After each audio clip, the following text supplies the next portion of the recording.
আসসালামু আলাইকুম প্রিয় রাকিব চ্যানেলের শ্রোতাগণ বন্ধুরা, আশা করি আল্লাহর অশেষ রহমতে সবাই ভালো আছে।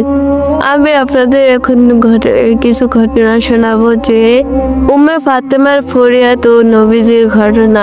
সিকান্দারিয়া আদিবাসী উম্মে ফাতেমা নামে এক মহিলা মদিনা মনোয়ারায় হাজির হওয়ার পর ওর এক পা ক্ষত ও অপস হয়ে যায়। ফলে মক্কা মুআজ্জামের দিকে যাত্রা দিলে কিন্তু সে যেতে পারল না।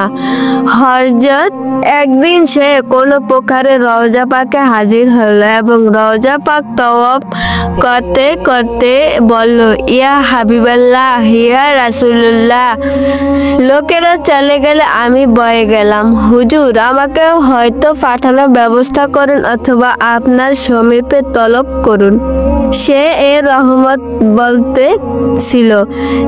বছরে 3 জন আরবি যুবক মসজিদে নববীতে প্রবেশ করে জিজ্ঞাসা করতে লাগলো, মক্কা মুআজ্জামায় কে যেতে চাচ্ছে? উম্মে ফাতেমা সঙ্গে সঙ্গে বললে, আমি যেতে চাচ্ছি। ওদের মধ্যে একজন ওকে বলল, তুমি দাঁড়াও।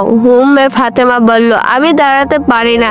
যুবকটি বলল, আপনার পা লম্বা করুন। সে পা লম্বা করলো। তখন ওর ক্ষত পা দেখলো। তখন ওরা 3 জনই বলে উঠলো, ঠিক আছে, এসো। অতঃপর ওরা ওকে উঠায় বাহনের উপর বসাইছিল এবং মক্কা মুআজ্জামায় পৌঁছায় দিল।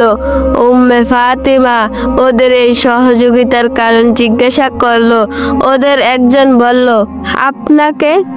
আমাদেরকে স্বপ্নে হুজুর পাক সাল্লাল্লাহু আলাইহি সাল্লাম নির্দেশ দিয়েছেন, এ মহিলাকে মক্কায় পৌঁছে দাও।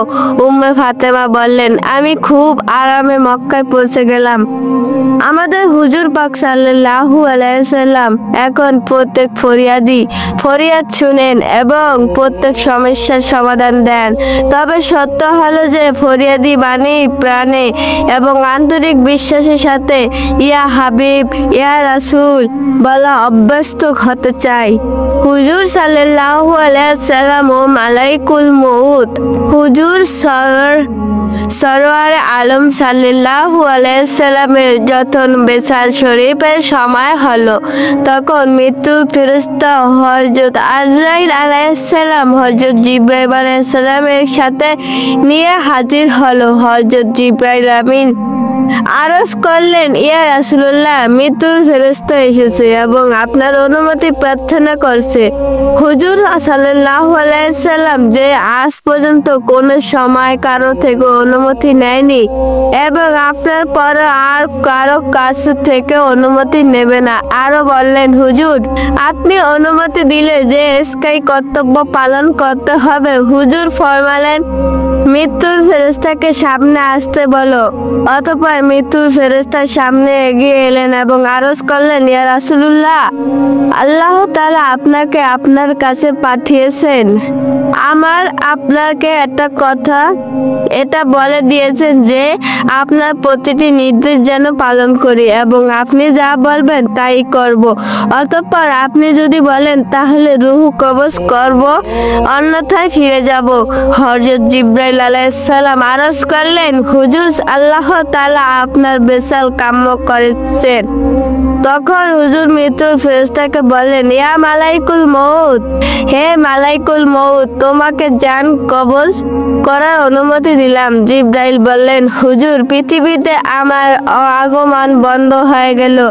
পৃথিবীতে এটা শেষ আগমন, কেননা আপনার জন্যই পৃথিবীতে আমার আগমন। এরপর মৃত্যুর ফেরেশতা রূহ মোবারক কবজ করে ধন্য হলো। আমাদের হুজুর সাল্লাল্লাহু আলাইহি সাল্লামের মত বড় শান ও সেই মৃত্যুর ফেরেশতা, তিনি রাজা বাদশা কারো কাছে অনুমতি নেয় না। হুজুরের খেদমত হাজির হয়ে অনুমতি প্রার্থনা করেন এবং এরকম বলেন, যদি আপনি অনুমতি দেন তাহলে কোনো জান কবজ করব, অন্যথা করব না। আল্লাহ তাআলা ওকে এই হুকুম দিয়ে পাঠিয়েছেন যে আমি মাহবুবের অনুগত করো, তিনি যা বলেন তাই করো। হুজুরকে যারা নিজেদের মতো বলে ওর কথা বড় গুমরা ওদের কাছে কি আজরাইল কোনো সময় অনুমতি চেয়েছিলেন? আমার আপনাকে একটা কথা এটা বলে দিয়েছেন যে আপনার প্রতিটি নির্দেশ যেন পালন করি এবং আপনি যা বলবেন তাই করব। অতঃপর আপনি যদি বলেন তাহলে রূহ কবজ করব, অন্যথায় ফিরে যাব। হযরত জিবরাইল আলাইহিস সালাম আরজ করলেন, হুজুর, আল্লাহ তাআলা আপনার বিশাল কাম্য করেছেন।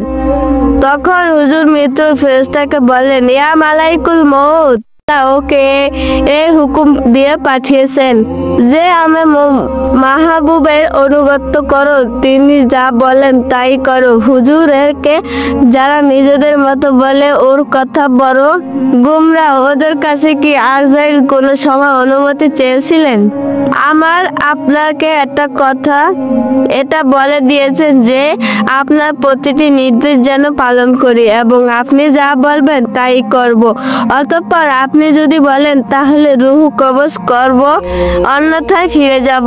হযরত জিবরাইল আলাইহিস সালাম আরজ করলেন, হুজুর, আল্লাহ তাআলা আপনার বিশাল কাম্য করেছেন।